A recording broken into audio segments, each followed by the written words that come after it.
Doctor साहब, इन्हें 249 के इलेक्शन का मामला एक मरतबा फिर उलझ गया है। इलेक्शन कमीशन ने दोबारा गिनती का हुक्म दिया है। क्या समझ रहे हैं कि क्या नून लीग की कामयाबी के इम्कानात इस बार गिनती के बाद आपको नजर आते हैं? देखिए, मुल्क की जो मजमूई सूरत हाल है उस पर क्या असर पड़ेगा। मैंने ये पहले भी बात की थी कि ये एक सीट जो है, ये इम्पोर्टेंट बात सिर्फ ये हुई है इसमें, इस पूरे किस्से में, कि इसमें पीटीआई के हाथ से सीट निकल गई है जी। अब ये पीपल्स पार्टी के पास जाती है, अभी मुस्लिम लीग नून के पास जाती है। ये एक दूसरा मामला है। असल मामला ये है कि इमरान खान साहब ने ये देखना है कि उनके हाथ से, उनके पास 14 सीटें हैं कराची की, और मैं उनके वज़रा से जब पूछता हूँ कि जरा 14 एमएनएस के नाम बताएं, 14 एमएनएस हैं, तो उनके वज़रा को 14 एमएनएस के नाम नहीं पता होते पार्टी के। 17 सीटों पे 17 सीटें मिली थी बेनज़ीर भुट्टो साहबा को 1997 के इलेक्शन में। हुकूमत के अंदर वो यानी अपोजिशन बैठी 17 सीटों के साथ, 14 सीटें कराची से हैं। अब खान साहब के जो लोग हैं वहाँ पे चंद मुझे नज़र आते हैं फ़ाल कराची में, बाकी तो फ़ाल नज़र ही नहीं आते, वह नाम ही नहीं पता ना लोगों को। और जो मुंतखब हुए हैं वो कराची जाते नहीं हैं, और जाते हैं तो फिर वो अपना कोई कारोबारी सिलसिला होता है, वो स्कीमें उस चक्कर में जाकर फिर वापस आकर इस्लामाबाद बैठ जाते हैं। तो बात यह कि खान साहब को इसको तंजीम के हवाले से देखना है, पार्टी के हवाले से। देखिए, अगर फर्ज करें, वो मैंने पहले भी बात की थी कि उनको मिड टर्म इलेक्शन में जाना पड़े या अर्ली इलेक्शन कॉल करने पड़े या अर्ली इलेक्शन मुल्क में हो जाए, तो उनके साथ हुकूमत नहीं होगी, उनके साथ उनकी पार्टी होगी। देखिए, जलसे उनकी पार्टी ने करने हैं। और अगर उनका जो उस दिन बात कर रहे थे शेख रशीद साहब कि जी एक नहीं तो कोई दूसरा हेलीकॉप्टर होगा, कोई हेलीकॉप्टर नहीं होगा, ये मैं आपको बता दूं, कोई हेलीकॉप्टर नहीं होगा। पहले हेलीकॉप्टर इसलिए थे कि इमरान खान साहब ने हुकूमत में आना था, अब हेलीकॉप्टर नहीं होंगे। एक हेलीकॉप्टर भी नहीं होगा जो साथ इमरान खान साहब को जहांगीर तरीन साहब की तरह अवेलेबल हो।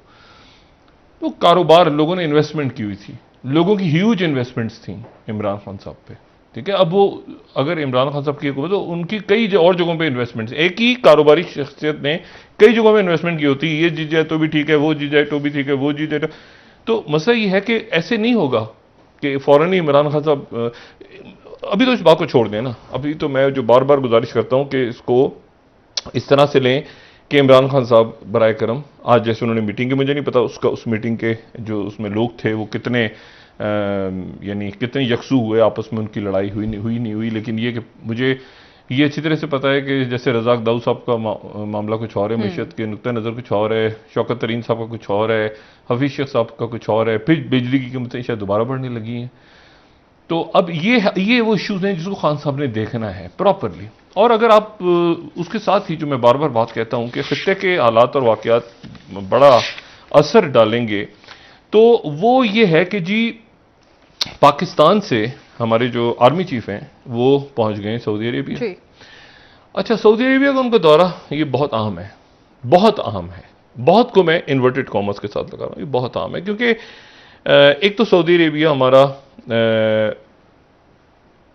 बरादर इस्लामी मुल्क, सारे ही इस्लामी ममालिक हमारे बरादर इस्लामी ममालिक हैं, लेकिन सऊदी अरेबिया, तुर्की, यूएई, ईरान, ये हमारे और सऊदी अरेबिया से हमारे एक बहुत गहरे तारीखी ताल्लुकात हैं, बिल्कुल, जिन्हें कोई भी हुकूमत और कोई भी शख्स आए तो वो खराब नहीं कर सकता, या कोई भी मुशीर आ जाए, या कोई भी एक वजीर आ जाए, ठीक है, या कोई भी एक मावन खसूसी आ जाए, वो इन ताल्लुकात को खराब नहीं कर सकता।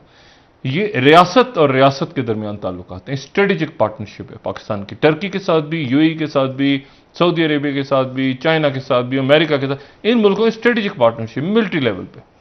इनको कोई शख्स आके खराब नहीं कर सकता, और जो खराब करेगा, और अगर किसी ने खराब करने की कोशिश की है, तो वो आने वाले दिनों में फिर वो देखेगा कि क्या हुआ उसके साथ, क्योंकि रियासत के मामलात को खराब करने की इजाजत रियासत नहीं दे सकती किसी एक या दो या तीन अशख्स को। और ये खान साहब को भी देखना है कि वो कौन से लोग हैं जिन्होंने उनको ये मशवरे दिए कि 2 अरब ममालिक उनकी हुकूमत गिराने की कोशिश कर रहे हैं। और ये इस प्रकार में ही सबसे पहले बात हुई थी कि कोई अरब मुल्क उनकी हुकूमत गिराने की कोशिश नहीं कर रहा, उनके आसपास बैठे मुशीरों ने ये पूरी लॉबिंग की। और उसके बाद मुझे वहां पर, मैं जब गया हूं यहां मुल्क से बाहर, तो वहां पर उन्होंने बाकायदा सोशल मीडिया और ये सारे, वो सारी की सारी रिपोर्ट्स उनके पास मौजूद हैं, सही, ठीक है ना। जो यहां से कंपेन में ज्यादा बात नहीं करना चाह रहा, लेकिन मसला ये है कि ये बहुत बहुत जो है वो हमारे गहरे ताल्लुकात हैं। जनरल कमर बाजवा साहब का ये दौरा इंतहाई अहम है, ठीक है, और उनकी सिविल क़यादत से भी मुलाकात होगी, उनकी जो है वो वहाँ पे मिलिट्री लीडरशिप से मुलाकात होगी, बहुत सारी मुलाकातें हैं। उसके बाद इमरान खान साहब जाएंगे। इमरान खान साहब का दौरा जो है ये 4 रोज़ा दौरा है, वो 2 रोज़ा दौरा। इमरान खान साहब को दावत दी है वहाँ पे वलीअहद शहजादा सुलेमान मोहम्मद बिन सुलेमान ने, और उनके साथ गालिबन शाह महमूद कुरैशी साहब हैं और दीगर उनके वज़रा भी साथ होंगे।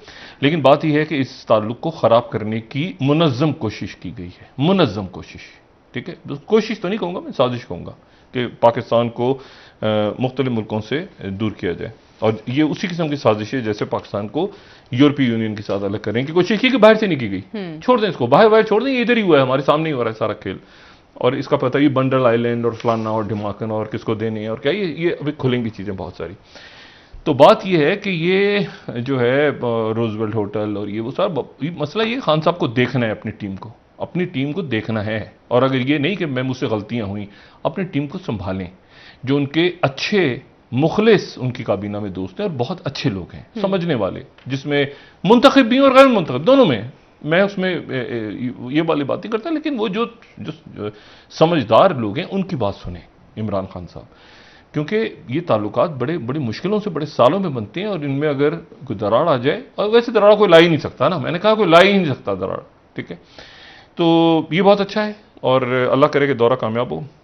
हमारे जो नए सफ़ीर वहाँ पे पाकिस्तान के गए हैं, लेफ्टिनेंट जनरल बिलाल अकबर साहब, वो उनके साथ हैं, और उन्होंने इस्तकबाल किया वहाँ पे उनका, और ये दौरा उनका जो है ये बड़ा कामयाब दौरा होगा इंशाअल्लाह। और ये दौरा, इसमें आपको एक बात बड़ी इंटरेस्टिंग बताऊँ, ये दौरा हो बड़े अजब हो रहा है सूरत हाल, ये मेरे पास कुछ अजीब व गरीब किस्म की इतलात है। अच्छा, मैं अभी इनको लिख रहा था कि इतनी इंटरेस्टिंग डेवलपमेंट्स हैं, इतनी इंटरेस्टिंग, ये जो रियाद है ना, ये आप समझें कि ईद के बाद ये जो सऊदी अरब है ना, ये एक यहाँ पे आपको मशरिक़ वस्ता में अजीब व गरीब चीज़ें नजर आएंगी। तो मैं अपनी इंफॉर्मेशन की बेस पे बात कह रहा हूँ, बड़ी इंटरेस्टिंग डेवलपमेंट्स। एक तो मेरे पास ये खबर है जो मेरी सोर्स ने मुझे दी है, जो कहीं पब्लिश नहीं हुई, कहीं प्रिंट नहीं हुई, उन्होंने, क्योंकि मैं अभी बहरहाल कुछ देर पहले कहीं बात हो रही थी, तो मैं तो सोर्स कोट नहीं करूंगा, लेकिन वो मशरिक़ वस्ता से ही थे।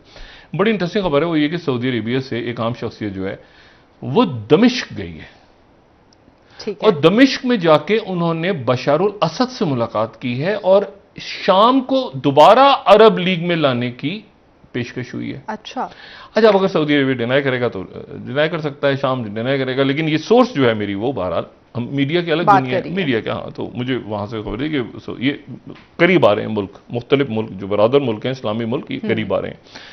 एक तो ये बात हुई है। दूसरी बात जो है वो ये है कि इराक ने बड़ा अच्छा रोल प्ले किया है। ये रोल पाकिस्तान के पास होता तो पाकिस्तान प्ले कर लेता, लेकिन पाकिस्तान, मुझे नहीं पता कि इमरान खान साहब को किसने उस वक्त गलत पट्टी पढ़ाई।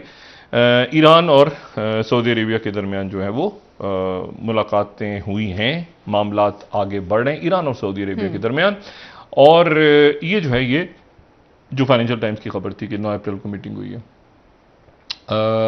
वो बात आगे बढ़ रही है। अच्छा, और उसमें अब आप ये देखें कि अब एक और मेरी सोर्स खबर दे रही है, वही खबर दे रही है कि अच्छा, ये एक और सोर्स है ये अब अजीब वो गरीब सूरत हाल है, कह देता हूँ, बाद में तरदीद हो जाएगी, तो सोर्स के वाले खबर तरदीद हुई नहीं है वैसे डॉक्टर साहब, नहीं, खबर ये है कि तुर्की की तरफ से शहजादा मोहम्मद बिन सुलेमान को दावतनामा आ सकता है या आ चुका है? नहीं, आ सकता है, बातचीत चल रही है तुर्की और सऊदी अरेबिया के दरमियान। ये जमाल खशोगी के मामले के ऊपर जो तुर्की की तरफ से बात की गई है, जी, कहा गया कि आपका ठीक है ट्रायल जमाल खशोगी का सऊदी अरब में, हम साथ खड़े हैं।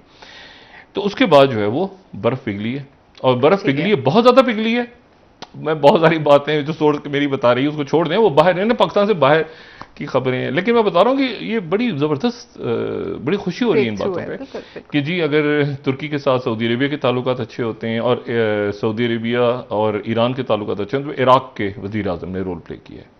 ये रोल इमरान खान साहब को प्ले करना चाहिए था। जी बिल्कुल, जिस वक्त ईरान और सऊदी अरेबिया के दरमियान, लेकिन इमरान खान साहब को पता नहीं उनके वजीरों ने, मुशीरों ने, किसने उनको पट्टी पढ़ाई और पढ़ाई, हर एक को पता है। अभी ये तो कोई ढकी जो भी बात नहीं है, वरना और लेकिन ये बहुत अच्छा है कि इमरान खान साहब अब वहाँ जा रहे हैं, और ये जो है ये मामला सारे ठीक हो जाएंगे।